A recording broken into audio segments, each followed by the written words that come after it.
Good morning friend, তোমরা কেমন আছো? আমি ভালো আছি। আজকে দেখো এখন বাজে কিন্তু 10টা, আর 23শে জানুয়ারি এই ভিডিওটা অনেকটাই লেট হয়ে গেছে তোমাদের ছাড়তে। বাট কী করবো বলো, এত বাড়িতে চাপ ছিল, আমি সময় করতেই পারি না। ভিডিও ছাড়া এডিট করতে হবে, ভিডিওগুলো লোডিং করতে হবে, এই কারণে আমি একদমই সময় পাচ্ছি না।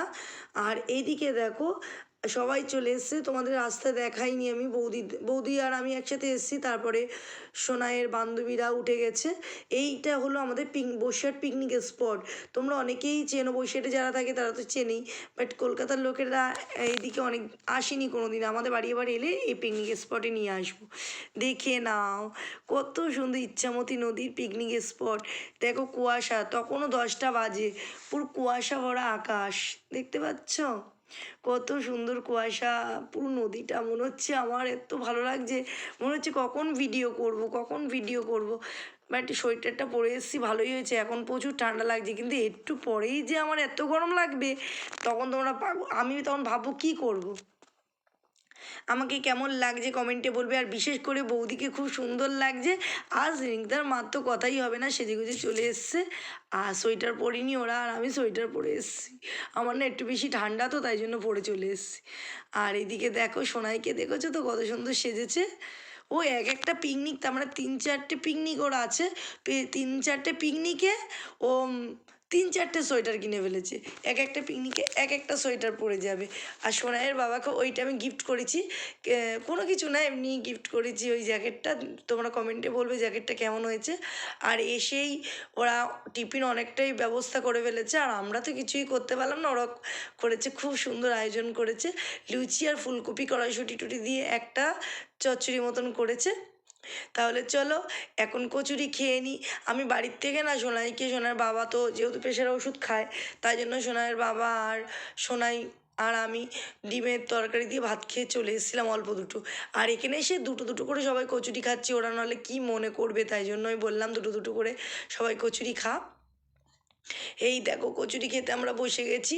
হ্যাঁ, এরকম একটু আনন্দ, আজকের দিনটা খুব মজায় কেটেছে, তোমাদেরকে আর কি বলবো। তাহলে চলো কচুরি খাওয়া কমপ্লিট হয়ে গেলে একটু ভিডিও টিডিও এদিকে করে আসি, রিলস। সবাই বৌদি বলছে কখন হবে, যাবো আমরা ওইদিকে রিলস করতে, ভিডিও, চলো তাড়াতাড়ি করে খেয়ে।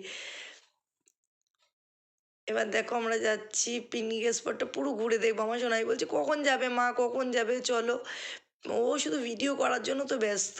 আর বৌদি তো পুরো নায়িকাদের মতন দেখাচ্ছে, বাবা কি বলবো। দেখো এখনও কত কুয়াশা, কি সুন্দর লাগছে। তাই জন্য বৌদি বলছে চলো এখনই ঘুরে আসি, একটু পরে যখন রোদ উঠে যাবে না, তখন আর ঘুরতে ইচ্ছে করবে না। তারপর নাচ গান শুরু হয়ে গেলে আর ফটো টটো তখন তুলতে ইচ্ছে করবে না। তাহলে চলো। আর সেদিনকার প্রচুর প্রচুর লোকেরা পিকনিক করতে এসেছিলো, যেহেতু 23শে জানুয়ারি ছিল, অনেক লোকজন ছিল। পিকনিক স্পট পুরো ভিড় ছিল। একটা ভালো করে রিলসও বানাতে পারিনি, আমার এত লজ্জা করে না লোকজনের সামনে রিলস বানাতে। কী আর করবো বলো, তাও বানিয়েছি দুটো, অনেকগুলোই বানিয়েছি। তাহলে চলো, কি সুন্দর দেখো, তোমরা এসো পিকনিক স্পটে ঘুরে যাও। এবার দেখো নাচের জন্য সব রেডি। হ্যাঁ, তার আগে যা ওরা নাচছে নাচুক, আমরা একটু এবার খেতে বসে গেছি। দুপুরের খাবার, দুপুরে খাবারে ছিল পুরো প্লেন খাবার দাবার, এইটাই খুব ভালো লেগেছে। ডাল আর আলু ভাজা আর চিকেন। হ্যাঁ, এটাই অনেক যথেষ্ট। পিকনিকটা করা, খাওয়াটা মেন কথা নয়, মেন কথা আনন্দটাই বড় কথা, তাই নয় কি? হ্যাঁ, আর এত রোদ, আমার মুখ চোখ দেখো কালো হয়ে যাচ্ছে। এবার একটুখানি নেচে নিই। খাওয়া দাওয়া শেষ, এবার নাচ করতে চলে এসেছি। আমি এইটাই ভাবছিলাম কখন হবে নাচটা, কখন হবে, তাই জন্য চলে এসেছি। এই দেখো স্নিগ্ধার দাদা, মানে আমার মেয়ের বান্ধবীর দাদা, ও পুরো পাগল হয়ে গেছে নাচ করতে করতে। হ্যাঁ, ও তো মোটেই বাড়ি যেতে চাইছে না। হ্যাঁ, তাই জন্য একটু লাস্টে গিয়ে একটু নেচে নিলাম আমরা সবাই মিলে।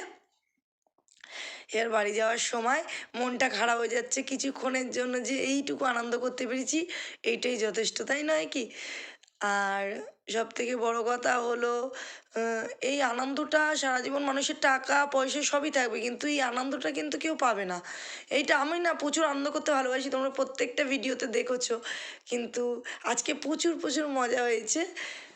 আর তাহলে আজকে আমার সোনাই নাচেনি কেন, সোনাই স্নিগ্ধার শরীরটা একটু খারাপ ছিল, এ একা পড়ে গেছে।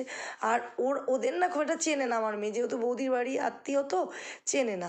তাহলে চলে এবার বাড়ি যাওয়ার সময়, আমি খুব হাওয়া দিচ্ছিল, এই দেখো লাইট জ্বলে গেছে সব জায়গায়, দেখছো পিকনিক স্পট। এবার আমরা বাড়ি যাচ্ছি, প্রচুর ঠান্ডা লাগছিল, কানটা ঢেকে নিয়েছিলাম।